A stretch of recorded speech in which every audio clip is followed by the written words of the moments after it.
ओम नमो वासुदेवाय। ओम नमो भगवते वासुदेवाय।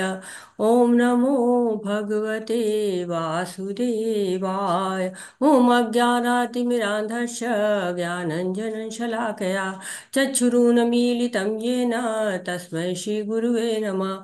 श्रीचैतन्यमनोभीष्टं स्थापितं येन भूतले स्वयं रूप कदा मह्यं ददाति स्वपदान्तिकं। वन्देऽहं श्रीगुरु श्रीयुतपदकमलं श्रीगुरून् वैष्णवांश। श्रीरूपं साग्रजातं सहगणरघुनाथ अन्वितं तं सजीवं साद्वैतं सावधूतं पर्यंसहितं कृष्णचैतन्यदेवं श्रीराधाकृष्णपादान् सहगणललिता श्रीविशाखा अन्वितांश। हे कृष्ण करुणा सिन्धु दीनबन्धु जगत्पते गोपेश गोपिका कांत राधा कांत नमस्तुते।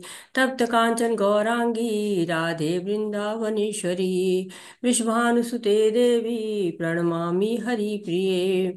नमः ॐ विष्णुपादाय कृष्णपृष्ठाय भूतले श्रीमति भक्ति वेदांत स्वामी इति नामिने। नमस्ते सरस्वती देवे गौरवाणी प्रचारिणे निर्विशेष शून्यवादी पाश्चात्यदेशतारिणे। जय श्री कृष्ण चैतन्य प्रभु नित्यानंद श्री अद्वैत गदाधर शिवासादि गौर भक्त वृंदा। हरे कृष्णा कृष्ण कृष्ण हरे हरे हरे रामा राम राम हरे हरे। हरे कृष्णा। सभी को हरे कृष्णा। श्रील प्रभुपाद जी के द्वारा श्रील प्रभुपाद जी की जय हो। हरे कृष्णा। तो शुरू करते हैं आज का सत्र। 18 दिनों में जो भगवत गीता समझने की यात्रा हमने शुरू की है, उसके 14वें दिन आप सबका स्वागत है। मैं आज के सत्र को अपने आध्यात्मिक गुरु पूज्य श्रील प्रभुपाद जी को, साथ ही साथ श्री श्री राधा गोविंदा मंदिर के अध्यक्ष और नव निष्ठा दास प्रभु जी जो इस ऑनलाइन पाठ्यक्रम के जनक हैं, उनको नमन करती हूँ। सारे शिक्षा गुरुओं को, सारे दीक्षा गुरुओं को पांचांग प्रणाम करती हूँ और आप सभी भक्तों का स्वागत करती हूँ। हरे कृष्णा। तो इस अध्याय का नाम है गुणात्रय विभाग योग। तीन गुणों का ये जो हमें तीन गुण की प्रकृति है, उसके बारे में हम यहाँ पढ़ेंगे, जिसको आचार्यों ने नाम दिया है प्रकृति के तीन गुण। तो हमने पढ़ा है अभी कल 13वां अध्याय, और 13वें अध्याय में भगवान ने ज्ञान दिया है हमको। किसका? इस जगत का। इस जगत में कौन सा ज्ञान है जो हमें बंधन से छुटकारा दे सकता है? क्योंकि जीवात्माएं हैं, वो प्रकृति के गुणों के कारण ही इसमें बंध जाती हैं। प्रकृति के गुण ही हैं जो जीव को एक मजबूत रस्सी की तरफ बांध देते हैं। तीन गुणों की, सतोगुण, रजोगुण और तमोगुण की, ये बहुत मजबूत रस्सी है। तो इससे बचेंगे कैसे? इन गुणों से बच कैसे सकते हैं? ये इस अध्याय में भगवान बताते हैं कि बद्ध हो जाते हैं, ये हमें पिछले अध्याय में पता चला, और इस अध्याय में कैसे इससे बच पाएंगे इसका पता चलेगा। तो 13वें अध्याय का आरंभ ज्ञान से संबंधित प्रश्न थे अर्जुन के द्वारा पूछे गए कि प्रकृति क्या है, पुरुष क्या है, क्षेत्र और क्षेत्रज्ञ किसे कहते हैं, ज्ञान क्या है और ज्ञेय क्या है, और उस ज्ञान का उद्देश्य क्या है।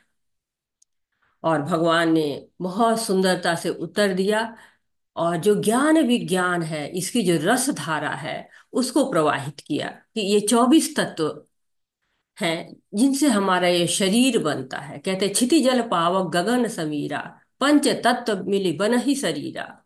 तो ये पंच महाभूत है, पृथ्वी है, जल है, आकाश है, अग्नि है, वायु है, क्षिति, जल पावक जो है कहते हैं, जो पांच तत्व हैं, मन बुद्धि और अहंकार, ये भी है जो सूक्ष्म तत्व है। और पांच ज्ञान इंद्रियां हैं हमारी, पांच कर्म इंद्रियां हैं, पांच इंद्रिय विषय हैं, और तीन गुणों की अप्रकट अवस्था है जिसको प्रधान कहते हैं।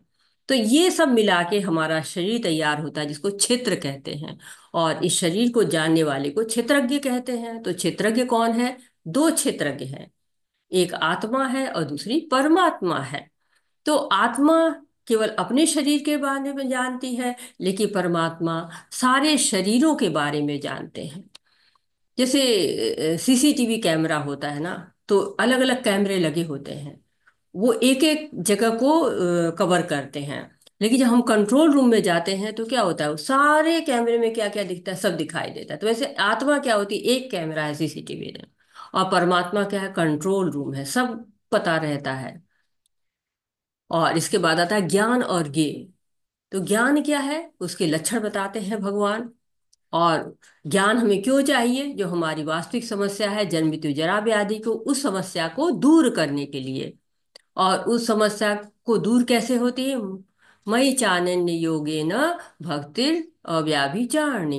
अव्याभिचारिणी भक्ति जब हम करते हैं, भगवान का निरंतर ध्यान करते हैं, भगवान को नित्य जपते हैं, भगवान में अपने मन को आविष्ट करते हैं, तो ज्ञान का यही महत्वपूर्ण अंग है कि भगवान को जानना, भगवान को प्राप्त करना। इसके बाद बताया भगवान ने कि प्रकृति क्या है और पुरुष क्या है। तो प्रकृति, ये जो तीन गुणों से मिलकर बनी हुई हमारी भौतिक प्रकृति है, सतोगुण, रजोगुण और तमोगुण, इनसे मिलकर ये प्रकृति बनती है। इसको देवी धाम कहा गया है। ये जो हम जहाँ रहते हैं, ये देवी धाम है, जिस पर जो है वो देवी का पहरा है, जो बहुत ही शक्तिशाली है। देवी हेषा गुणमयी, भगवान की ही शक्ति है। मम माया दुरात्या, भगवान की ही माया है ये।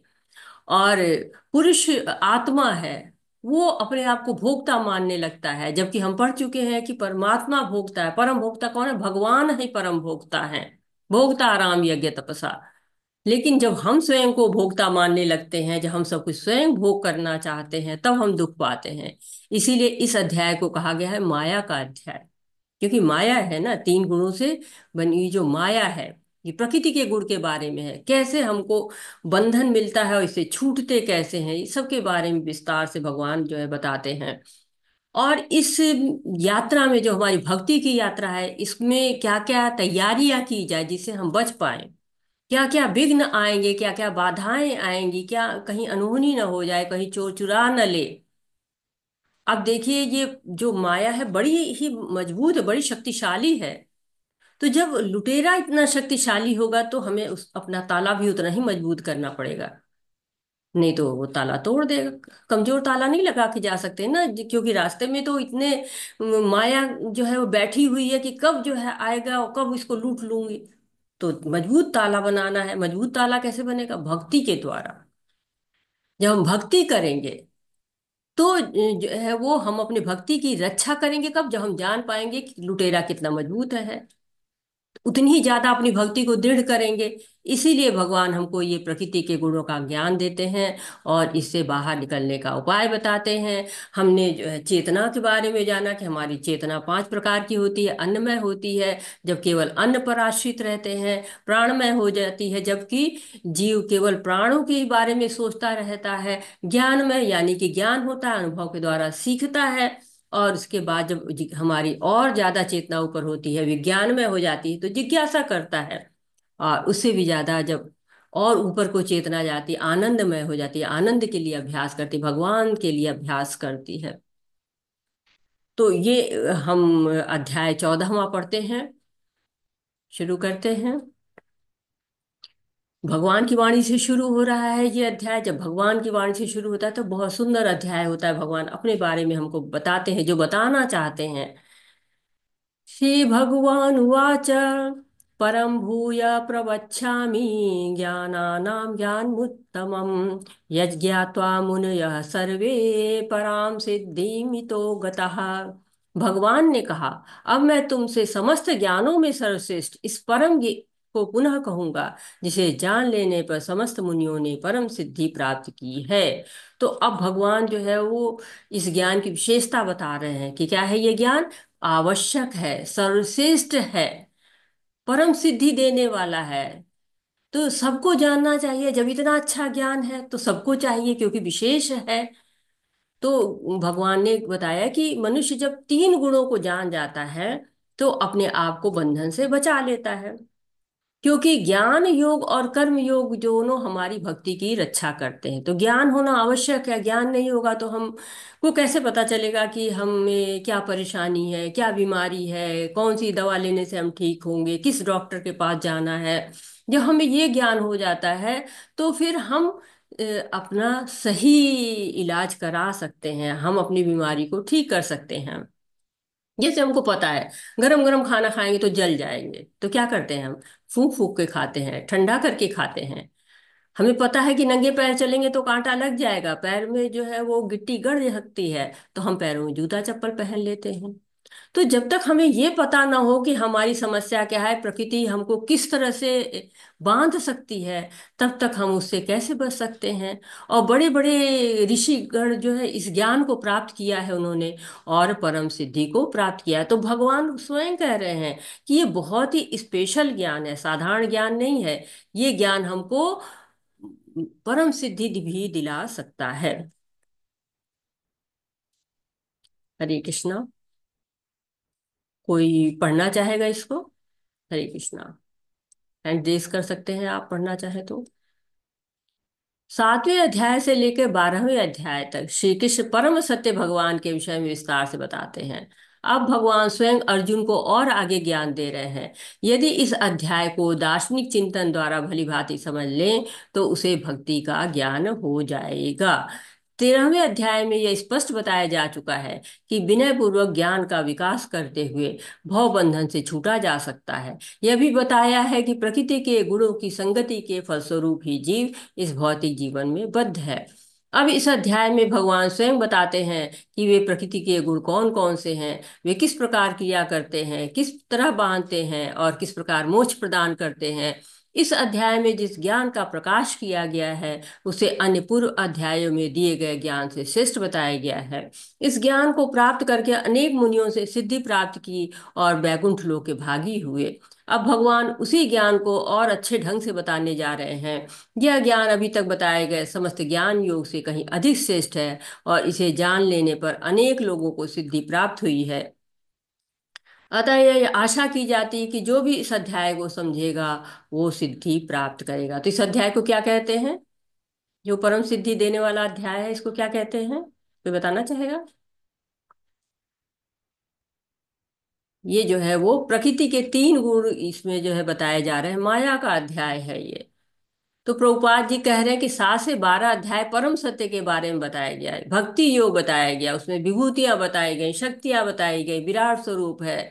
और सबसे अंत में बताया गया अनन्य भक्ति कैसे कर सकते हैं, वो भक्ति जो केवल भगवान के लिए है और किसी के लिए है ही नहीं है।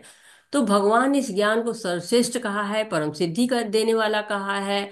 और विनयता पूर्वक, विनय पूर्वक, कहते हैं ना कि जब विनय आ जाता है, जब विनम्रता आ जाती है तो हमें ज्ञान भी आ जाता है। विद्या ददाति विनयम। और जब विद्या आ जाती है तो हम भवबंधन से भी छूट जाते हैं, ज्ञान का धीरे धीरे विकास हो जाता है। और ये हम जान जाते कैसे इसे निकलेंगे, और निकलने के लिए क्या प्रयत्न करेंगे, और निकल जाने का क्या लाभ होता है, और हमें क्यों निकल जाना चाहिए। इन सब चीज़ों को यहाँ के ज्ञान में बताया गया है। इस ज्ञान में स्थिर होकर मनुष्य मेरी जैसी दिव्य प्रकृति स्वभाव को प्राप्त कर सकता है। इस प्रकार स्थित हो जाने पर वह न तो सृष्टि के समय उत्पन्न होता है और न प्रलय के समय विचलित होता है। तो करना क्या है? इस ज्ञान में स्थिर हो जाना है। और जब स्थिर हो जाते तो क्या करते? भगवान के स्वभाव को प्राप्त कर लेते। भगवान का स्वभाव क्या है? सत्य चित्त आनंद।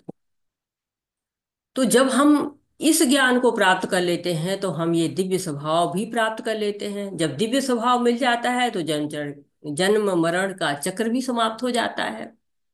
तो सत का अर्थ क्या होता है? शाश्वत, जो कभी समाप्ति न हो।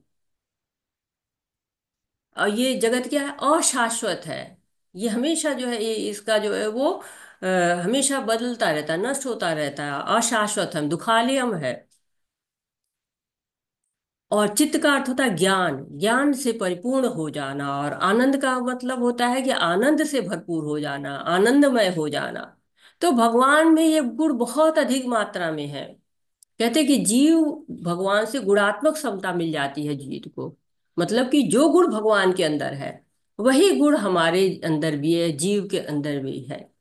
परंतु मात्रात्मक क्षमता नहीं मिलती है, यानी कि मात्रा अलग होती। भगवान में बहुत मात्रा में वो गुण होते हैं, लेकिन मनुष्य में थोड़े से होते हैं। जैसे समुद्र होता है ना, समुद्र के पानी में भी वही स्वाद होता है जो पूरे समुद्र में होता है। लेकिन समुद्र में कितना पानी है, उतना तो बूंद में नहीं है ना। समुद्र को आप सुखा नहीं सकते हैं, बूंद थोड़ी देर में सूख जाएगी। इसी कारण ऐसा होता है कि जीव जब भौतिक संपर्क में आता है तो बंध जाता है और अपने वास्तविक स्वभाव को भूल जाता है। जबकि भगवान के आप नहीं भौतिक संपर्क में ला सकते हैं, भगवान को भौतिकता में नहीं बांधा जा सकता है। जैसे बादल होता है, वो सूर्य को ढक लेता है। ऐसा लगता है हमको कि सूर्य ढक गया, दिखाई नहीं पड़ा प्रकाश। लेकिन बादल के प्रभाव में सूर्य का जो है वो प्रकाश दिखाई नहीं पड़ता है, लेकिन सूर्य तो होता ही होता है। वैसे ही गुणों के प्रभाव से मनुष्य का वास्तविक स्वभाव नहीं दिखाई देता है, लेकिन वो स्वभाव उसका होता है, अंदर रहता, प्रकट नहीं हो पाता है। तो संसार में जो भी हम ज्ञान प्राप्त करते हैं वो इन गुणों से मिक्स होता है, दूषित होता है। पर दिव्य ज्ञान क्या होता है, इससे प्रभावित नहीं होता है। इस ज्ञान में एकदम स्थित हो जाएगा जो, वो चाहे सृष्टि हो जाए, चाहे विनाश हो जाए, चाहे पालना हो जाए, कुछ भी हो, विचलन उसके पास नहीं होता है। वो कभी विचलित नहीं होता है। तो कई बार ऐसा होता है कि हम कहते हैं कि बच्चों को पूछते हैं कि ये बताओ, पहले मुर्गी आया कि अंडा आया, पहले बीज आए कि पहले पेड़ आया। ये प्रश्न ऐसे बोलते रहते हैं हम। तो ये प्रश्न का यहाँ पर उत्तर आया हुआ है। कभी कभी हम पूछते हैं बच्चों को चिढ़ाने के लिए, कि हमारे अंदर भी वो रहता है कि हाँ क्या है एक्चुअली, इसका आंसर क्या है। सर्वयोनिषु कौन्तेय मूर्तय सम्भवन्ति यः तासां ब्रह्म महद्योनिरहं बीजप्रदा पिता। हे कुंती पुत्र, तुम यह समझ लो कि समस्त प्रकार के जीव योनियां इस भौतिक प्रकृति में जन्म द्वारा संभव है, और मैं उनका बीज प्रदाता पिता हूं। तो भगवान बता रहे हैं कि बीज प्रदाता पिता है सर्व योनिषु, सारी योनियों के, कोई एक नहीं, केवल मनुष्य के नहीं, पेड़ है, पशु है, पक्षी है, कीट है, पतंगा है, जलचर है, नभचर है, उभयचर है, जितने भी हैं, पहाड़ पे भी है, रेगिस्तान पर भी है। यहाँ तक कहा जाता है अग्नि में भी जीव होते हैं। तो जहाँ कहीं भी जीव है, हमारे शरीर में कितने जीव बैक्टीरियाज होते हैं, तो उन सब के बारे में बात हो रही है। तो उन सब के योनियों के बीज कौन है, जो है वो भगवान ही है। अहम बीज प्रदाता पिता, सारे जीव को बीज देने वाले कौन है, पिता भगवान है। तो कई लोग कहते हैं भौतिक प्रकृति जो है वो पिता है, परंतु भौतिक प्रकृति क्या है, माता है सभी जीवों की।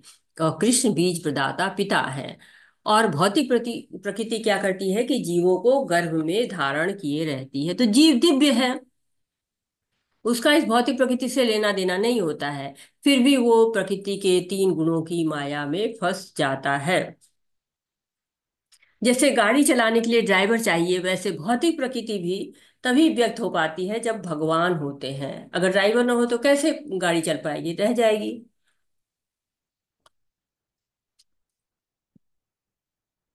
तो भगवान जब बीज देते हैं तभी जीव की उत्पत्ति। तो हर जीव के बीज प्रदाता कौन है, भगवान है।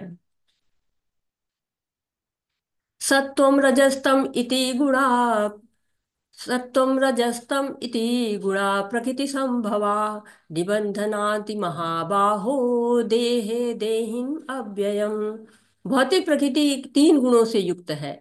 ये है सतो रजो तथा तमो गुण। यह हे महाबाहु अर्जुन, जब शाश्वत जीव प्रकृति के संसर्ग में आता है तो वह गुणों से बंध जाता है। तो तीन गुण हैं, सतोगुण, रजोगुण और तमोगुण। हम बहुत देर से बात कर रहे हैं, जब भी भौतिक प्रकृति की बात आती है तो तीन गुणों का जिक्र होता है, और सतोगुण, रजोगुण, तमोगुण। कई लोग कहते हैं कहाँ लिखा है ये गुण। तो हम कह सकते हैं उनको कि 14वें अध्याय के 5वें श्लोक में भौतिक प्रकृति के तीन गुणों के बारे में बताया गया है। तो बहुत से लोग कहते हैं कि ठीक है, ये तो है कि तीन गुण होते हैं, लेकिन जीवात्मा का क्या दोष होता है? वो प्रकृति के गुणों के दोषों से क्यों बच जाती है? ये प्रकृति के तीन गुण उसको क्यों बांध लेते हैं? तो जीव के पास स्वतंत्रता होती है, तटस्था शक्ति है जीव। वो भोग की इच्छा कर सकता है, चाहे तो भगवान की इच्छा कर सकता है, संसार चाहिए या कृष्ण चाहिए। तो उसकी इच्छा के अनुसार उस वो बंधता है।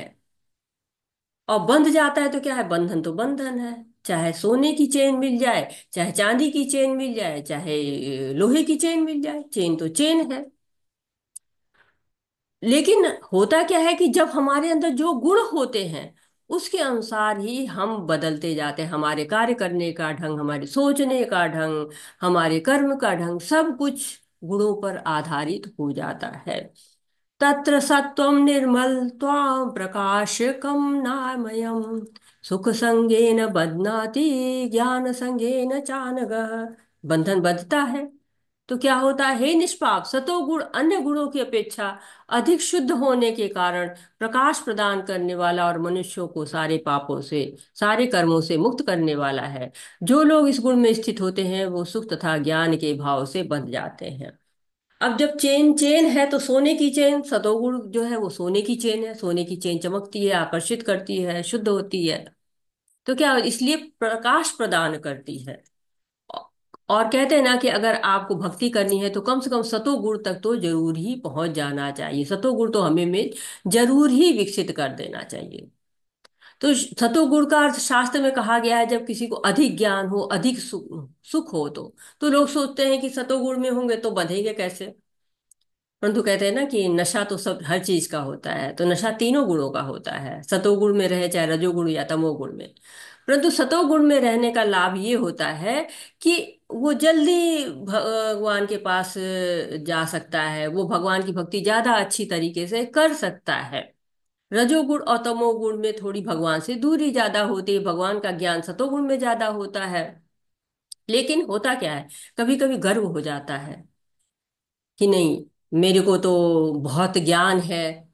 और उस ज्ञान के कारण सुख भी मिलता है, संतुष्टि मिलती है, लोग प्रशंसा करते हैं, उससे भी आसक्ति आ जाती है और सुख से बन जाते। जैसे कवि होते हैं, दार्शनिक होते हैं, ये भी बंध जाते हैं अपने गुणों से, सतोगुण से भी बंध जाते हैं। तो बंधन तीनों का है, हमें उनसे तीनों से ऊपर उठने का प्रयत्न करना चाहिए। लेकिन कम से कम सतोगुण तक जरूर पहुंचना चाहिए। रजोरागात्मकं विद्धि तृष्णा संग समुद्भवम् तन्निबध्नाति कौन्तेय कर्म संगेन देहिनम्। हे कुंती पुत्र, रजोगुण की उत्पत्ति असीम आकांक्षाओं तथा तृष्णाओं से होती है, और इसी के कारण से यह देहधारी जीव सकाम कर्मों से बंध जाता है। तो यहाँ पर रजोगुण की बात हो रही है।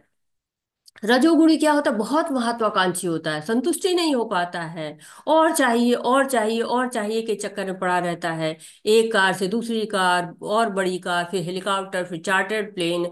इच्छाएं हैं कि समाप्त होने का नाम ही नहीं लेती हैं। और रजोगुणी भौतिक भोग के लिए परेशान रहता है, बहुत संचय करना चाहता है। कहते हैं कि हमें ये पता होना होता है कि कितना कमाना चाहिए, तो हम संतुष्ट रहते हैं। लेकिन हमें ये पता होता है कि कमाना चाहिए, कितना कमाना चाहिए तो हम डिसाइड ही नहीं कर पाते हैं। तो आवश्यकता से अधिक संचय करने लगते हैं, हमेशा तुलना करते रहते हैं, उसके पास ये है मेरे पास क्यों नहीं है। एक एडवर्टीजमेंट आता है ना कि उसकी साड़ी मेरी साड़ी से सफेद कैसे। तो बस वही भाव रहता है कि उसकी जो है घर हमसे अच्छा कैसा है, उसका परिवार हमसे अच्छा कैसा है। तो प्रशंसा हो तो मेरी हो और किसी की नहीं हो, तो ये लालसा बनी रहती है। इसके लिए क्या करता है? जीवन भर परिश्रम करता है। और इस समय देखिए चारों ओर रजोगुण का बोलबाला है। सतोगुण को अच्छा माना जाता है मुक्ति के लिए, और रजोगुणी और तमोगुणी को थोड़ा ज्यादा परिश्रम करना पड़ता है।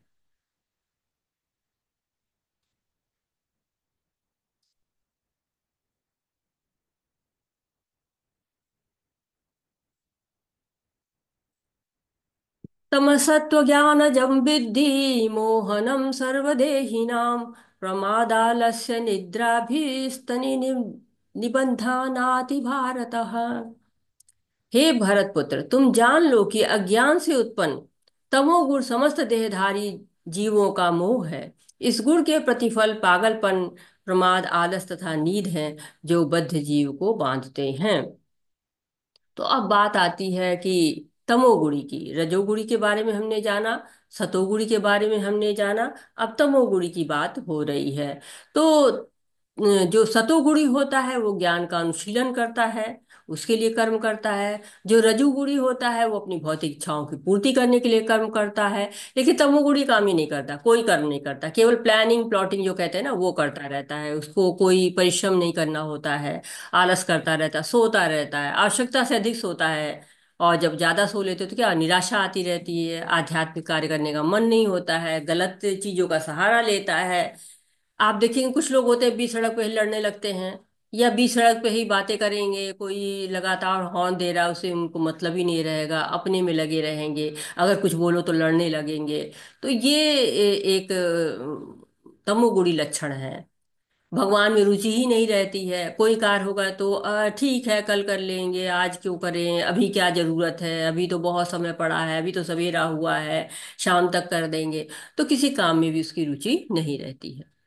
सर्वद्वारेषु देहेऽस्मिन् प्रकाश उपजायते, ज्ञानं यदा तदा विद्या विवृद्धं सत्त्वमित्युत। सतोगुण की अभिव्यक्ति को तभी अनुभव किया जा सकता है जब शरीर के सारे द्वार ज्ञान के प्रकाश से प्रकाशित होते हैं। तो सतोगुणी ज्ञान में हो सकता है, तमोगुणी तो मतलब उसको ज्ञान होता ही नहीं है, ज्ञान में रहता ही नहीं है। जब सतोगुणी को ज्ञान होता है तो उसको सुख भी हो जाता है, और तमोगुणी को तो कभी सुख का अनुभव होता ही नहीं है। और रजोगुणी होते हैं वो भी जो है कभी कभी थोड़ा इधर उधर होता रहता है उनका। तो यहाँ पे 9 द्वारों की बात की गई है। 2 आंखें, 2 कान, 2 नथुने, मुंह, गुदा और उपस्थ, 9 द्वार है। तो सतोगुणी सुख है या नहीं उसको कैसे पता चलेगा? जब सतोगुण में स्थित रहता है जो कोई, तो 9 द्वार में सुख के लक्षण दिखाई पड़ते हैं। कैसे? जो है वो सुख के लक्षण तो सही सही सुनाई देता है, सही सही दिखाई पड़ता है, सब द्वार सही सही कार्य करते हैं। जब ये स्थिति होती है तब उसको सतोगुण की स्थिति मानी जाती है। अन्यथा अगर द्वार सही कार्य नहीं कर रहे हैं तो इसका मतलब कि स्थिति में अभी सत्वगुण नहीं आ पाया है। हे भरतवंशियों में प्रमुख, जब रजोगुण में वृद्धि हो जाती है तो अत्यधिक आसक्ति, सकाम कर्म, गहन उद्यम तथा अनियंत्रित इच्छा एवं लालसा के लक्षण प्रकट होते हैं।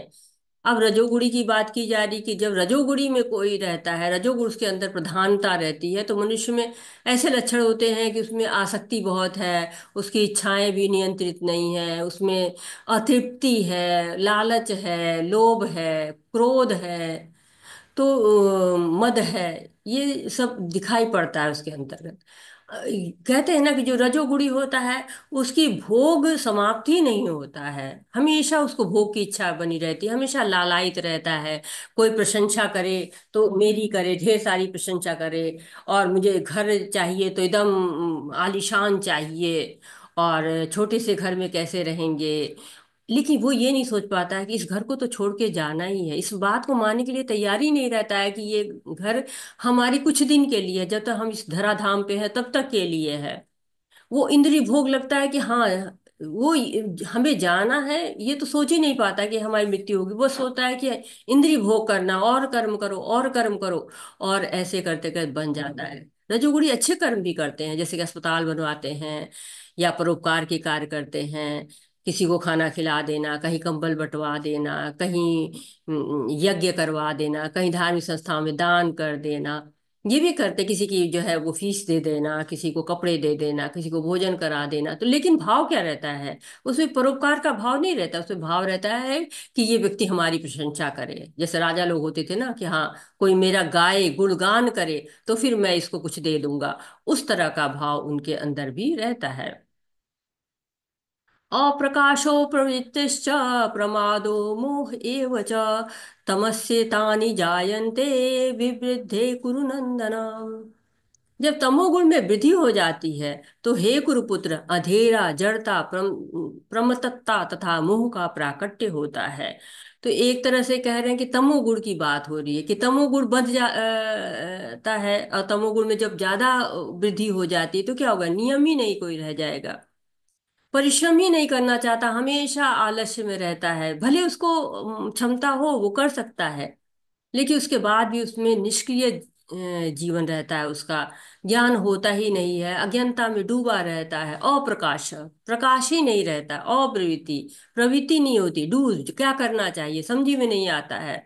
सतोगुण हो या रजोगुण हो, दोनों का अभाव रहता है उसके स्थान पे। उसके अंदर प्रमाद, मोह, आसक्ति, आलस, यही सब उसकी विशेषता होती है।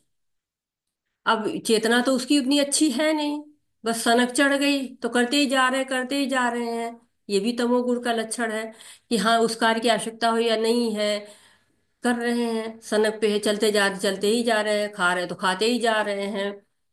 और एक ही व्यक्ति के अंदर कहते हैं कि ऐसा नहीं है कि केवल कोई सतोगुण में ही है, कोई रजोगुण में ही, तमोगुण नहीं, तीनों का प्रभाव रहता है। कभी उसमें सतोगुण दिखाई देगा, वो प्रधानता हो जाएगी, कभी वो रजोगुण प्रधान हो जाएगा, कभी तमोगुण के लक्षण दिखने लगेंगे, वो प्रधान हो जाएगा। तो एक तरह से टैग ऑफ वॉर चलता रहता है, कशमकश चलती रहती है तीन गुणों के बीच में। लेकिन जिसके अंदर जिस गुण की प्रधानता होती है उसको उस गुण में माना जाता है। जैसे सतोगुण की प्रधानता है तो सतोगुणी है, रजोगुण की प्रधानता है तो रजोगुणी है, तमोगुण की प्रधानता है तमोगुणी है।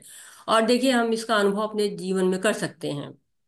जैसे हम सतोगुण में हैं, सवेरे सवेरे उठते हैं, हम सतोगुण में उठते हैं। सुबह उठ के कुछ लोग एक्सरसाइज करेंगे, कुछ लोग नहा धो के जप करेंगे। फिर धीरे धीरे जैसे दिन चढ़ता है, हाँ हमको यहाँ जाना है, ये भौतिक काम करना है, वो भौतिक काम करना है, तो क्या हो जाता है, हमारे अंदर रजोगुण आ जाता है। कभी कभी हमको यश सम्मान चाहिए कि हाँ, मैं ये कर रहा हूँ तो मुझे इसका क्रेडिट मिलना चाहिए। या कभी कभी हम दूसरों से कंपैरिजन करने लगते हैं कि उसको प्रमोशन मिल रहा है तो हमें क्यों नहीं मिल रहा है। लेकिन जब तमोगुण प्रभावित होता है तो हम सोने के लिए चले जाते हैं। जब नींद में आते हैं तो वो तमोगुण से प्रभावित होते हैं, तो सभी लोग सोते हैं, तमोगुण में सभी लोग जाते हैं। लेकिन हाँ, जिसकी प्रधानता होती है उसको उस गुण का माना जाता है। यहाँ पर जो है, अब गति की बात हो रही है कि सतोगुण में क्या गति होती है, रजोगुण में क्या गति होती है, और तमोगुण में क्या गति होती है। जब कोई सतोगुण में मर जाता है तो वह शुद्ध उच्च ग्रहों की ओर जाता है। तो जब मृत्यु होती है और उसके अंदर सतोगुण रहता है, तो क्या होता है, भगवान बता रहे हैं कि गति भी गुणों पर निर्भर है। और उनके लक्षण बता दिए गए, उनका प्रतिफल बता दिया जा रहा है। अब गति जो हम जान रहे हैं कि उच्च लोक में जाएगा जो सतोगुण होगा, तो जब शरीर का अपने त्याग करेगा तो उच्च लोक में जाएगा। और जैसे कि ये पृथ्वी लोक, भूलोक है, इसके ऊपर जो है जो लोक होते हैं, उन लोगों को उच्च लोक कहा जाता है। तो सतुगुणी को चूंकि सही गलत का ज्ञान होता है, उच्च लोकों में क्या होता है, बहुत सारा भोग होता है, बहुत सारा ऐश्वर्य होता है। सतलोक, महरलोक, जनलोक, स्वर्लोक, ये सब ऊपर के लोक होते हैं। और यहाँ पर बहुत ऐश्वर्य होता है, यहाँ वायु जो आयु भी लंबी होती है, और बहुत सारा भोग करने को भी मिलता है। तो जब लोग पुण्य कर्म करते हैं, अच्छे कर्म करते हैं, सतोगुणी कर्म करते हैं, तो उनको उच्च लोक की प्राप्ति हो जाती है। जब कोई रजोगुण में मरता है तो वह सकाम कर्मियों के बीच जन्म ग्रहण करता है। और जब कोई तमोगुण में मरता है तो वह पशु योनि में जन्म धारण करता है। तो अब यहाँ पर रजोगुणी और तमोगुणी की बात हो रही है। जब रजोगुण की मात्रा अधिक हो जाती है तो क्या करता है, सकाम कर्म करने लगता है। सकाम कर्म क्या होता है, जो कर्म अपने लिए किया जाता है, शास्त्रों के अनुसार होता है, लेकिन भोग उसमें रहता है, इंद्रिय भोग की बड़ी लालसा रहती है। इंद्रिय भोग भोगना जो है वो रजोगुणी की मुख्य विशेषता होती है। और जब वो उसकी इच्छा यहीं पर धरती पर ही इंद्रिय भोग करने की हो जाती है, तो वो आता भी कहाँ है, फिर दोबारा इसी धरती पर आता है। कहते हैं ना कि जिस भाव से आप याद करेंगे, उसी भाव से, उसी इच्छा से जब आप सोचेंगे और अपने शरीर को त्यागेंगे, तो आपको फिर वही जन्म मिलेगा। तो जो रजोगुणी होता है वो क्या सोचता है कि हाँ, हम इस धरती पे जाएंगे, खूब बढ़िया बढ़िया खाएंगे, खूब बढ़िया जो है ऐश करेंगे, इस ऐश्वर्य में रहेंगे, उस ऐश्वर्य में रहेंगे। कहते हैं ना, यम यम वापि स्मरण भावे तजन्ते कलेवरम तम तमेवेति कौन्तेय सदा तद्भाव भावित। तो वही जन्म लेता है, इसी धरती पर ही जन्म लेता है, और फिर अपने कर्मों के अनुसार सुख दुख भोगता है। जो तमोगुणी होता है मनुष्य, उसकी प्रवृत्ति क्या होती है, तमोगुणी होती है। वो इस जन्म में पशु सा ही जीवन व्यतीत करता रहता है, जब आलस में है। उसकी इच्छाएं पशु जैसी हैं कि काम नहीं करेंगे, निष्क्रिय जीवन जिएंगे, सोते रहेंगे या लड़ते रहेंगे, या फिर कोई ऐसा सनक की जैसा कार्य करेंगे, आहार निद्रा भय मैथुन। यही अगर खाने पीने सोना ही रह जाता है, पशु का ही जीवन रह जाता है, तो भगवान उसको फिर पशु जीवन ही दे देते हैं। जैसे होता है ना कि हम पढ़ाई करते हैं तो खूब अच्छा पढ़ाई करते हैं तो हमको अगली क्लास मिल जाती है, उच्च कक्षा मिल जाती है। अगर हाई स्कूल में है तो फर्स्ट ईयर में आ जाता है। लेकिन जब नंबर अच्छा नहीं मिलता है, फेल हो जाते हैं, तो फिर उसी क्लास में रह जाते हैं। हाई स्कूल फेल हुए, हाई स्कूल में ही फिर से पढ़ना पड़ेगा।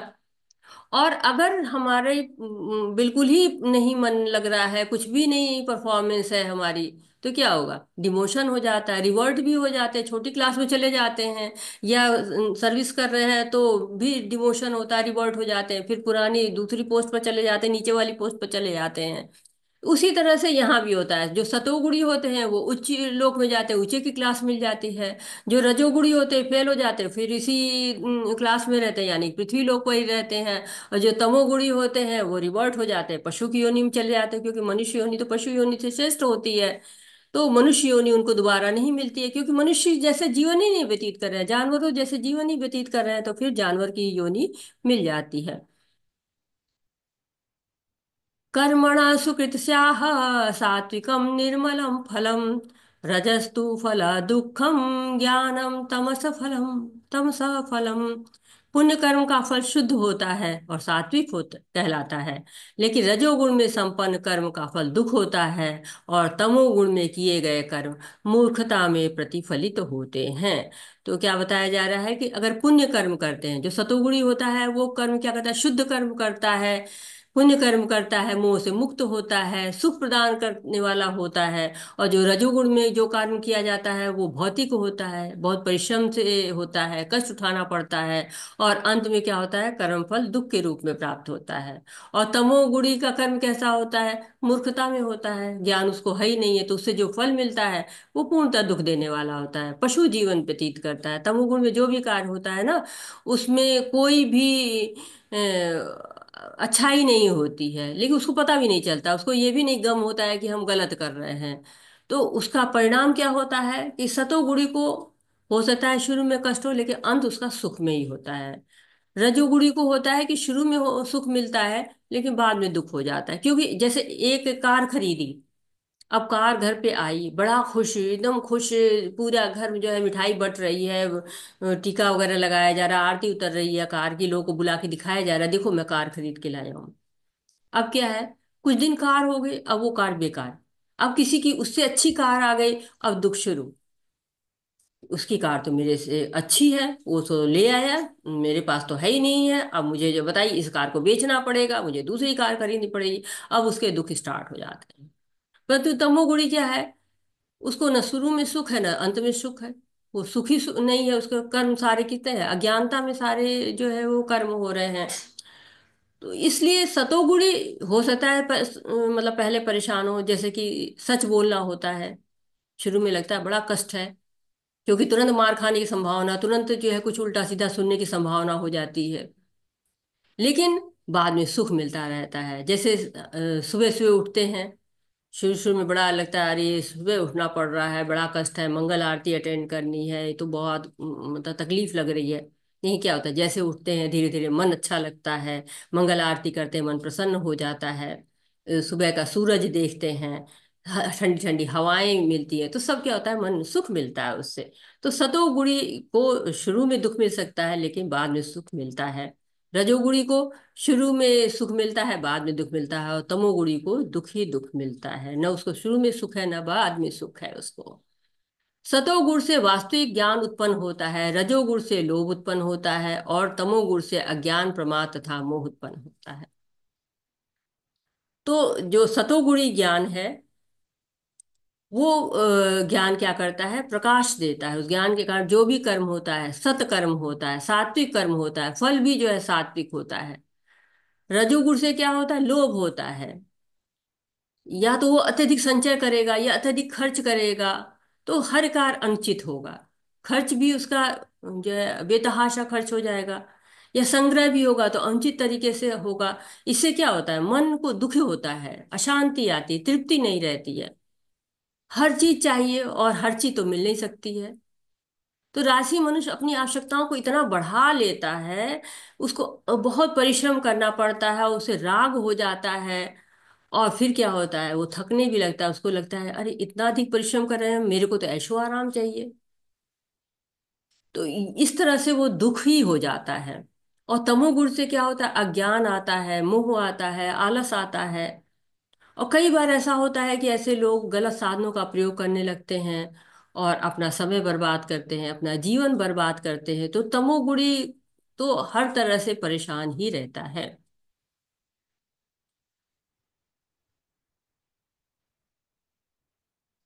ऊर्ध्वगच्छन्ति सत्त्वस्था, मध्ये तिष्ठन्ति राजसा, जघन्यगुणवृत्तिस्था, अधो गच्छन्ति तामसः। सतोगुणी व्यक्ति क्रमशः ऊंचे लोकों को ऊपर जाते हैं, रजोगुणी इसी पृथ्वी लोक में रह जाते हैं, और जो अत्यंत गर्हित तमोगुणी में स्थित हैं वे नीचे नरक लोकों में जाते हैं। तो अब इनके साथ क्या होता है, किस गति को प्राप्त करते हैं उसकी बात की गई है। कि सतोगुणी उच्च लोक में जाने के योग्य होते हैं, उच्च लोक में जाते हैं। रजोगुणी पुनः इसी पृथ्वी पर जन्म लेते हैं, और तमोगुणी नीचे की योनियों में, नीचे के लोक में जाते हैं। तो सबके लिए अलग अलग स्थान है, ऐसा नहीं कि सभी लोग एक ही जगह जाते हैं, कि मृत्यु के बाद सबको एक ही स्थान नहीं प्राप्त होता है। तो करना क्या है कि हमको कम से कम सतोगुणी बने रहे, ताकि भक्ति हमारी चलती रहे। और इसके लिए भी, सतोगुणी होने के लिए भी भक्ति आवश्यक है। क्यों? भक्ति करते करते हम शुद्ध होते जाते हैं, पुण्य कर्म करते हैं, हमें पता चल जाता है कि हाँ, हमें कौन से कर्म करने चाहिए, कौन से कर्म नहीं करने चाहिए। जैसे कहते हैं ना कि हवाई जहाज है, तो उसको उड़ने के लिए एक रनवे की आवश्यकता होती है। बिना रनवे के कोई हवाई जहाज उड़ नहीं सकता है। तो रनवे अवश्य चाहिए। यहाँ पे देखिए ये बना हुआ है कि एक हवाई जहाज उड़ रहा है, एक जहाज नीचे की ओर आ रहा है। तो जो रनवे चाहिए, रनवे क्या होता है भक्ति में जाने के लिए, भक्ति में और ऊपर उठने के लिए, कि सतोगुण। जैसे बिना रनवे के हवाई जहाज नहीं उड़ सकता है, उसी तरह सतोगुण हमारा रनवे है जिस पर भक्ति उड़ान भरती है। और जब भक्ति उड़ान भरती है तो हम शुद्ध सतोगुण तक पहुंच जाते हैं। जैसे कि सोने की ईंट होती है। अब सोने की ईंट को अगर हम पेपर वेट का काम करने लगे तो क्या होगा, ये हमारी बेवकूफ़ी है। सोने की ईंट किस लिए होती है? लॉकर में रखने के लिए होती है। उसे लाल कपड़े में लपेट के लॉकर में रखा जाता है।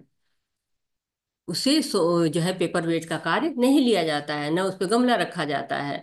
तो ये हमें जानना चाहिए कि हम सतोगुण में जब आएंगे तो हम ऊपर की ओर जाएंगे। लेकिन जो रजोगुणी होते हैं वहीं रह जाते हैं। लेकिन ये तमोगुणी क्या है, नीचे की ओर जाते हैं। जैसे हवाई जहाज क्या है, गिर रहा है, पानी में गिर रहा है, ये बैलेंस नहीं हो पा रहा है, तो तमोगुणी बैलेंस नहीं हो पाते हैं, वो नीचे के नरक लोकों में जाते हैं।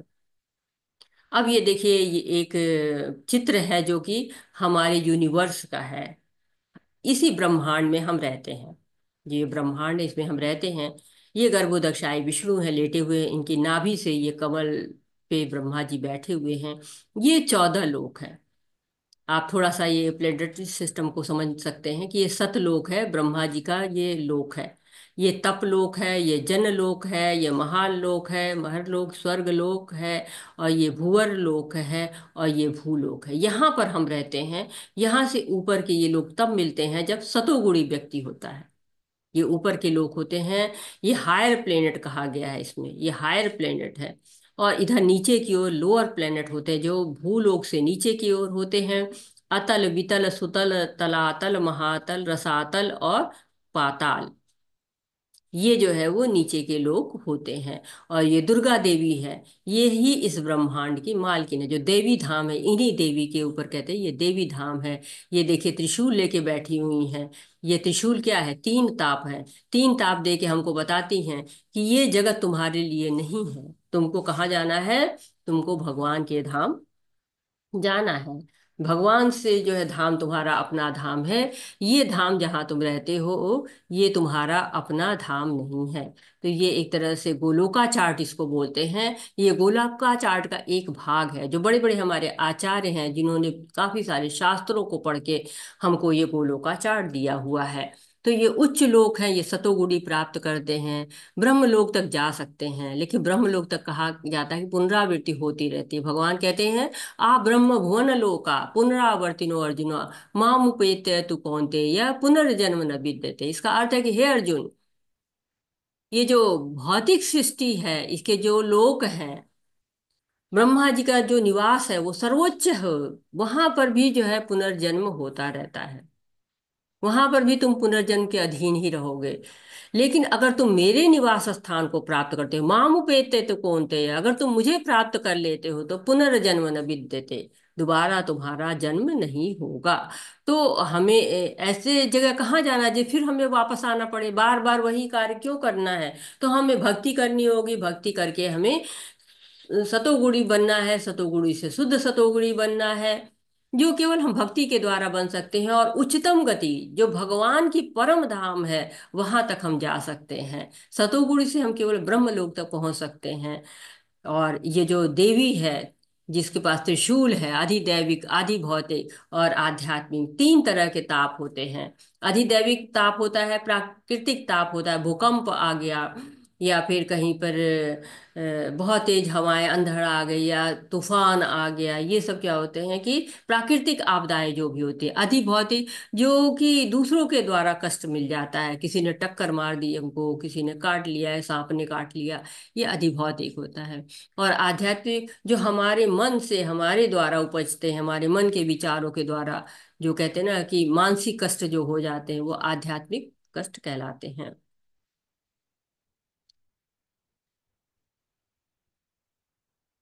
तो हमें क्या करना है, हमें सतोगुण तक तो जरूर आ जाना चाहिए, उसके ऊपर शुद्ध सतोगुण के लिए प्रयास करना चाहिए। जब कोई यह अच्छी तरह जान लेता है कि समस्त कार्यों में प्रकृति के तीन गुणों के अतिरिक्त अन्य कोई करता नहीं है, और जब वह परमेश्वर को जान लेता है जो इन तीन गुणों से परे है, तो वह मेरे दिव्य स्वभाव को प्राप्त करता है। तो भगवान का दिव्य स्वभाव को कौन प्राप्त करता है, कि जब वो जान जाता है कि प्रकृति ही सारे गुणों, मतलब सारे कार्य जो है प्रकृति के गुण हमसे करा रहे हैं, तो वो बाहर निकलने का प्रयास करता है। क्यों? क्योंकि अगर एक शरीर मिल गया, कोई योनि मिल गई हमको, तो हमें बाध्य है हम वैसा ही कर्म करने के लिए। यदि हम चिड़िया है तो हमें उड़ना ही होगा, हमें थोड़ा सा खाना पड़ेगा। लेकिन अगर हम हाथी का शरीर मिल गया तो हम कम खाकर रह ही नहीं सकते, हमें तो ज्यादा खाना पड़ेगा। ऐसे मछली बन गए तो जमीन पर रह ही नहीं सकते हैं। लेकिन सांप हो गए तो हम पानी में नहीं जा सकते हैं, या सांप हो गए तो हम हवा में नहीं उड़ सकते हैं। तो जैसा हमें शरीर मिलता है वैसे ही हमें कार्य करना पड़ता है। तो हमें इसलिए जानकर ये प्रकृति के गुणों से बाहर निकलकर भगवान के स्वभाव को, जो दिव्य स्वभाव है, उनका सच्चिदानंद स्वभाव है, उसको प्राप्त करना है, जो भक्ति के द्वारा ही हो सकता है। हमारे अंदर ये शक्ति है कि हम इच्छा करें और वैसा ही शरीर प्राप्त करें। तो हम प्रकृति के तीन गुणों में बंधते हैं, भक्ति उसको बाहर निकाल देगी। और भक्ति करके हम उच्चतम गति को प्राप्त कर सकते हैं। लेकिन भक्ति केवल मनुष्य योनि में हो सकती है। इसलिए हमें इस, जो हमें शरीर मिला हुआ है, इस शरीर से ही हमें भक्ति करके इससे पार जाने का प्रयास करना चाहिए।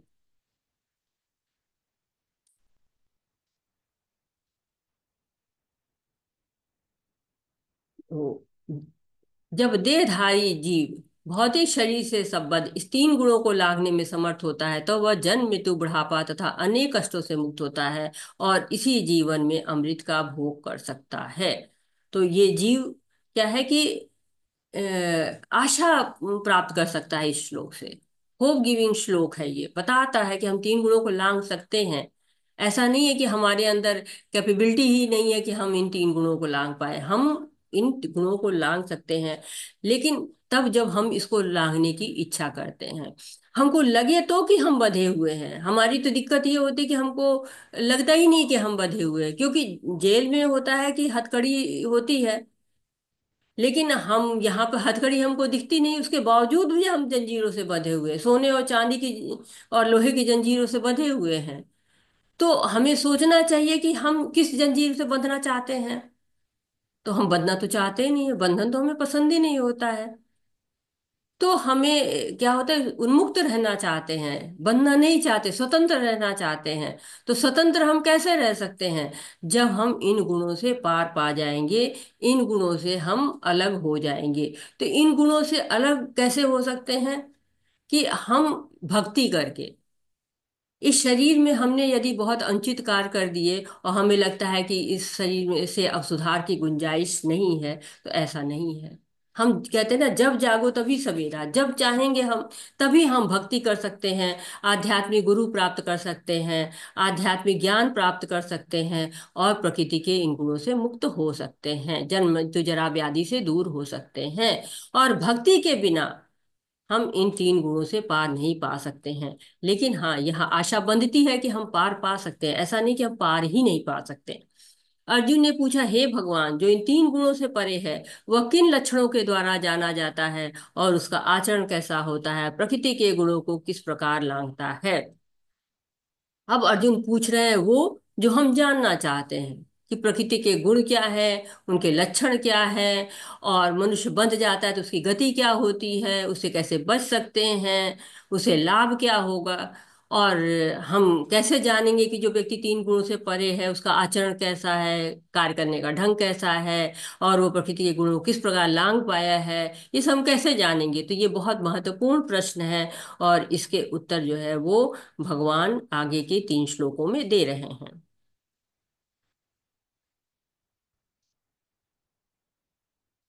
जो श्लोक 22, 23, 24, 25, चार श्लोकों में दे रहे हैं। भगवान ने कहा, हे पांडुपुत्र, जो प्रकाश आसक्ति तथा मोह के उपस्थित होने पर न तो उनसे घृणा करता है और न लुप्त हो जाने पर उनकी इच्छा करता है, जो भौतिक गुणों की समस्त प्रक्रियाओं में से निश्चल तथा अविचलित रहता है, और यह जानकर कि केवल गुण क्रियाशील है, उदासीन तथा दिव्य बना रहता है, जो अपने आप में स्थित है तथा सुख तथा दुख को एक समान मानता है, जो मिट्टी के ढेले, पत्थर एवं स्वर्ण के टुकड़े को समान दृष्टि से देखता है, जो अनुकूल तथा प्रतिकूल के प्रति समान बना रहता है, जो धीर है, जो प्रशंसा और बुराई, मान तथा अपमान में समान भाव से रहता है, जो शत्रु तथा मित्र के साथ समान व्यवहार करता है, और जिसने सारे भौतिक कार्यों का परित्याग कर दिया है, ऐसे व्यक्ति को प्रकृति के गुणों से अतीत कहते हैं। तो एक तरह से जो तीन प्रश्न थे अर्जुन के, कि वो प्रकृति के गुण को लांघता है, उसके लक्षण क्या होंगे, उसका आचरण क्या होगा, उस किस प्रकार प्रकृति के गुणों को लांघ पाया है, तो ये सारी प्रश्नों के उत्तर भगवान बारी बारी से दे रहे हैं। कह रहे हैं, न ईर्ष्या रखता है वो, और न आसक्ति रहता है। कहते हैं कि जब मनुष्य को भौतिकता से प्रेम रहता है, जब भौतिक भोग चाहता है वो, तो उसके अंदर ईर्ष्या भी आ जाती है, उसके अंदर मोह भी आ जाता है, आसक्ति भी आ जाती है। लेकिन जब वो इनसे परे हो जाता है, तब वो क्या कहते हैं, समभाव रहता है, अविचलित रहता है, उसे कोई परिस्थिति विचलित नहीं कर पाती, दृढ़ हो गया रहता है। तो इस तरह का जो व्यक्ति होता है वो तीन गुण से ऊपर होता है, सुख दुख में समान रहता है, सुख को भगवान की कृपा मान लेता है, दुख में सोचता है कि इसमें भी भगवान की इच्छा छिपी हुई है, मैं तो बहुत ज्यादा कष्ट पाने के योग्य था, लेकिन भगवान ने मेरे पर दया कर दी, कुछ कम कर दिया। विचलित नहीं होता है, चाहे कहते कि मिट्टी का ढेला हो, पत्थर हो या सोना है, सब उसकी नजर बराबर है। तो ऐसा थोड़ी ना है कि उसको पता नहीं कि सोना मूल्यवान होता है, पता है, लेकिन उसमें लालच नहीं है, आसक्ति नहीं है। उसको ये भी पता होता है कि सोना कहाँ रखना चाहिए, मिट्टी कहाँ रखनी चाहिए, ये सब ज्ञान होता है उसको। लेकिन वो सारी चीजों को भगवान की सेवा में लगा देता है। एक बार प्रभुपाद जी से कोई पूछता है कि ये बताइए कि आप मुझे, आपको कोई ढेर सारा धन दे तो क्या करेंगे? तो प्रभुपाद जी ने कहा, मैं रख लूंगा। तो सामान्यतः लोग सोचते हैं कि भक्त बन गया तो भौतिक चीजों का क्या करेगा। और कई बार हम देखते हैं तो कहते हैं, अरे वो भक्त जो है वो भक्त होके ये कार्य कर रहा है, मोबाइल यूज कर रहा है, मोटरसाइकिल यूज कर रहा है, हवाई जहाज यूज कर रहा है। तो क्या है कि कहते हैं कि भक्त जो कुछ भी होता है वो सब कुछ भगवान में ही अर्पण कर देता है। प्रभुपाद जी ने देखिए देश विदेश में ढेर सारे मंदिर बनाए। कई लोगों ने उनसे कहा कि आप हवाई जहाज से चलते हैं, ऐसा क्यों, आप तो भक्त हैं। तो कहते कि मैं हवाई जहाज से इसलिए चलता हूँ कि मेरी उम्र ज्यादा हो गई, मेरे पास समय कम है, और मुझे सब जगह जा जाके, गली गली, चौराहे चौराहे, हर नगर नगर, द्वारे द्वारे मुझको भगवान का प्रचार करना है। तो उन्होंने देश विदेश में बहुत सारे इस्कॉन के मंदिर बनवाए, भगवत गीता भागवतम का अनुवाद किया, और जो धन उनके पास था वो तो लगा ही दिया, जो लोगों से मिला सब भगवान की सेवा में अर्पण कर दिया। ईशावास्य में कहा गया है, ईशावास्य सिद्धांत जो कहता है, ईशोपनिषद में लिखा हुआ है कि सब चीजें भगवान की हैं और भगवान के द्वारा ही नियंत्रित हैं। ईशावास्य इदम सर्वम यत् किंचत जगताम जगत तेन तक्तेन भुंजेता माँ गृध कस्य सिद्धनम। तो आपको वही लेना चाहिए जो आपका कोटा है, ना आवश्यकता से ज्यादा खर्च करिए, ना आवश्यकता से ज्यादा संग्रह करिए। भौतिक जीवन में कभी कभी ऐसा होता है कि भक्ति के लिए परिस्थितियां ठीक हैं, अनुकूल हैं, कभी नहीं भी हैं। कोई प्रशंसा कर देगा, कोई अपमानित कर देगा। तो जो भक्त होता है, चाहे जो भी परिस्थिति हो, चाहे यश मिल रहा हो, चाहे प्रशंसा मिल रही हो, चाहे अपमान मिल रहा हो, चाहे दुत्कार मिल रहा हो, सब में एक सा रहता है। कोई मित्र नहीं, कोई शत्रु नहीं, सबके प्रति दयालुता का भाव, सुहृद का भाव। जैसे अर्जुन था, अर्जुन के साथ कितना अत्याचार हुआ था, लेकिन फिर भी वो अपनी दयालुता नहीं छोड़ता है, वो युद्ध नहीं करना चाहता है। लेकिन कौरव देखिए, भौतिक भोग के लिए उतावले हैं, युद्ध चाहिए उनको। तो जो भक्त होता है वो समभाव होता है, सर्दी गर्मी द्वंद किसी का असर नहीं करता है। वो बस एक चीज है कि वो भगवान का अपमान नहीं सह सकता है। तो ऐसे व्यक्ति को क्या कहते हैं? गुणातीत। यानी कि गुण उस पे हावी नहीं है, गुण से आगे बढ़ चुका है, अतीत हो गया है, गुण उसके अतीत बन गया है, उसका पास्ट बन गया है। और भगवान भी जो है भक्त का अपमान नहीं सहते हैं, भक्त भी भगवान का अपमान नहीं सहते हैं। तो भगवान कहते हैं ना कि अर्जुन तुम यश को प्राप्त करो, युद्ध करो और विजयी हो। तो भगवान भी चाहते हैं कि भक्त का हमारी प्रशंसा हो। भगवान भक्त पे हमेशा दयालु रहते हैं, सुहृद रहते हैं। ये एक तरह से भक्ति योग का एक श्लोक है, अनन्य भक्ति का। माम च यो अव्याभिचारेण भक्ति योगेन सेवते सगुणान समतीत्यान न ब्रह्म भूयाय कल्पते। जो समस्त परिस्थितियों में अविचलित भाव से पूर्ण भक्ति में प्रवृत्त होता है, वह तुरंत ही भक्ति के गुणों को लांघ जाता है और इस प्रकार ब्रह्म के स्तर तक पहुंच जाता है। अब यहाँ बताया गया है कि जो सतोगुण से भी ऊपर पहुंच जाता है, जो तमोगुण से रजोगुण से ऊपर सतोगुण में आ जाता है, उसको क्या होता है? भगवान की अनुभूति होने लगती है। भगवान के प्रथम रूप ब्रह्म के स्तर की जो जो तेज है, भगवान का तेजोमय, उसको जानने लगता है। जैसे परम सत्य के हमने पढ़ा है कि तीन स्तर होते हैं। कोई बताएगा? हरे कृष्णा। परम सत्य के तीन स्तर कौन कौन से हैं? हम पढ़ चुके हैं। अनम्यूट हो सकते हैं, हैंड रेज कर सकते हैं आप। तीन स्तर होते हैं, ब्रह्म, परमात्मा और भगवान।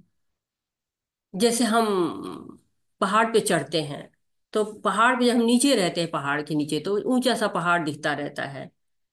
केवल अब पहाड़ दिख रहा है और कुछ नहीं, केवल त्रिभुजाकार जैसा दिखता है कि हाँ, त्रिभुज के आकार के ऊंचे नीचे छोटे बड़े पहाड़ पहाड़ियां दिख रहे हैं। तो ब्रह्म का स्तर है। जब और नजदीक जाते हैं तो लगता है अरे पहाड़ तो इतना बड़ा है, इतना ऊंचा है, और इसमें कुछ कुछ पेड़ दिख रहे हैं, कुछ ऊपर जो है कुछ और जो है ध्वजा सी फहरती दिख रही है। तो वो स्तर क्या होता है? वो स्तर परमात्मा का स्तर होता है। और जब उससे भी ऊपर जाते हैं, जब पहाड़ पे चढ़ने लगते हैं, तो अरे इसमें तो सीढ़ियां भी है, इसमें तो छोटा मंदिर भी दिख रहा है, घंटा की ध्वनि भी सुनाई दे रही है। तो ये क्या है? भगवान का। तो जब सब कुछ स्पष्ट दिखाई देने लगता है, तो हम जो इस गुण से ऊपर उठ जाता है, सतोगुण तक पहुंच जाता है, भगवान की जो अनुभूति होती है वो पहले ब्रह्म स्तर की होती है। निराकार ब्रह्म का जो है वो अनुभव करने लगता है वो। ब्रह्मणो हि प्रतिष्ठाहं मृतेयाव्ययस्य च शाश्वतस्य च धर्मस्य सुखस्य कांतिकस्य च। और मैं ही उस निराकार ब्रह्म का आश्रय हूँ, जो अमृत अविनाशी तथा शाश्वत है और चरम सुख का स्वाभाविक पद है। तो यहाँ पर भगवान बिल्कुल स्पष्ट कर दे रहे हैं कि वो निराकार ब्रह्म का आश्रय भी मैं ही हूँ। कोई भ्रम न हो किसी को कि आधार तो भगवान ही है, चाहे वो निराकार स्वरूप हो चाहे साकार स्वरूप हो। निराकार स्वरूप भी भगवान से अलग नहीं है, उन्हीं की अनुभूति है। जब तीन गुण को लांग गए तो ब्रह्म को जान लिए, और जब भक्ति और करने लगे तो धीरे धीरे भगवान के स्वरूप के भी दर्शन होने लगे। तो भगवान तीन गुण से ऊपर हैं, गुणाधीश हैं। तो हमको भी गुणातीत होकर भगवान के पास जाना होगा, तीन गुणों से ऊपर उठना होगा। जो भगवान का श्याम सुंदर रूप है, उसके शरीर से प्रकाश निकलता रहता है, उसी ज्योति को कहते हैं कि ब्रह्म ज्योति। कहते हैं कि श्यामम त्रिभंग ललितम नित्य प्रकाशम गोविंदादि पुरुषम तमहम भजामि। तो जो श्याम सुंदर रूप है, नित्य प्रकाशमान है, उस आदि पुरुष भगवान गोविंद की का मैं भजन करता हूँ। कौन करता है? ब्रह्मदेव, ब्रह्मा जी स्तुति कर रहे हैं। तो जो हमारी भक्ति आगे बढ़ती है तो हम भगवान की सेवा करते हैं, और जब सेवा करते हैं तो हमें प्रत्यक्ष साकार रूप में दिखने लगते हैं। क्योंकि कहते हैं ना कि हर चीज का आधार होता है। अगर हमको रोशनी दिख रही है तो क्या होता है कि सूर्य आने वाला है, हमें सवेरे सवेरे किरणें दिखाई देने लगती, कुछ प्रकाश दिखने लगता है, हमें सूर्य आने वाला है। रात में जो हमें प्रकाश दिखता है हम कहते हैं नहीं, चंद्रमा का प्रकाश है, थोड़ा मध्यम होता है सूर्य से, सूर्य का बहुत तेज प्रकाश होता है। वैसे ही हम लाइट जलाते हैं घर में, उसका आधार क्या होता है? बल्ब होता है। बल्ब होता है, बल्ब का आधार जो है लाइट होती है। क्योंकि बल्ब तभी जलेगा जब लाइट जो है घर में, बिजली होगी तभी जलेगा, बिजली नहीं होगी तो नहीं जलेगा। ऐसे सुगंध है, सुगंध का आधार क्या है? फूल है। फूल में जो है वो फूल दिखाई पड़ता है, में साकार रूप है, और उसकी सुगंध निकल रही है, निराकार रूप है। तो बिना साकार के हमें बिना निराकार के हम जो है वो कहते हैं कि निराकार तभी है जब साकार रूप है। निराकार का आधार ही साकार होता है। बिना आधार के कुछ नहीं हो सकता। वैसे जो ब्रह्म है, तेज का आधार कौन है? भगवान है। भागवतम में भी भगवान के जो है इन तीन रूपों का वर्णन किया गया है। वदंती तत्त्वविदस्तुम यज्ञानम द्वयमे ब्रह्मेति परमात्मेति भगवानेति शब्दते। तो भगवान को, जो परम सत्य है, उसको ब्रह्म, परमात्मा और भगवान के रूप में जान सकते हैं। और शास्त्रों में भी इसकी जो है जगह जगह इसके बारे में वर्णन है। तो ये हमारा बहुत ही सुंदर सा पाठ था, छोटा है लेकिन बहुत ही भरा हुआ है जानकारियों से, जिसमें मुख्य रूप से आपके तीन गुणों का जो है वर्णन हुआ है। ब्रह्म का स्वरूप है अमरता, विनाशिता, शाश्वता तथा सुख। ब्रह्म तो दिव्य साक्षात्कार का शुभारंभ है। परमात्मा इस दिव्य साक्षात्कार की मध्य एवं द्वितीय अवस्था है, और भगवान परम सत्य के चरम साक्षात्कार है। तो ये ब्रह्म का ये जो है गुण बता गया कि वो अमर भी है, अविनाशी भी है, शाश्वत भी है, और सुख देने वाला भी। जीव यद्यपि स्वभाव से ब्रह्म होता है, लेकिन उसमें भौतिक जगत पर प्रभुत्व जताने की इच्छा रहती है, जिसके कारण वह नीचे गिरता है। अपनी स्वाभाविक स्थिति में जीव तीन गुणों से परे होता है, लेकिन प्रकृति के संसर्ग से वह अपने को तीन गुणों सतो, रजो तथा तमोगुण में बांध लेता है। इन्हीं तीन गुणों के संसर्ग के कारण उसमें भौतिक जगत पर प्रभुत्व जमाने की इच्छा होती है। पूर्ण कृष्ण भावनामृत में भक्ति में प्रवृत्त होने पर वह दिव्य पद को प्राप्त करता है, और उसमें प्रकृति में को वश में करने की जो इच्छा होती है वह दूर हो जाती है। अतएव भक्तों की संगति करके भक्ति की 9 विधियां, श्रवण, कीर्तन, स्मरण आदि का अभ्यास करना चाहिए। धीरे धीरे ऐसी संगति से तथा गुरु के प्रभाव से मनुष्य की प्रभुता जताने वाली इच्छा समाप्त हो जाएगी, और भगवान की दिव्य प्रेमा भक्ति में दृढ़ता पूर्वक स्थित हो सकेगा। इस विधि की संस्तुति इस अध्याय के 22वें श्लोक से लेकर इस अंतिम श्लोक तक की गई है।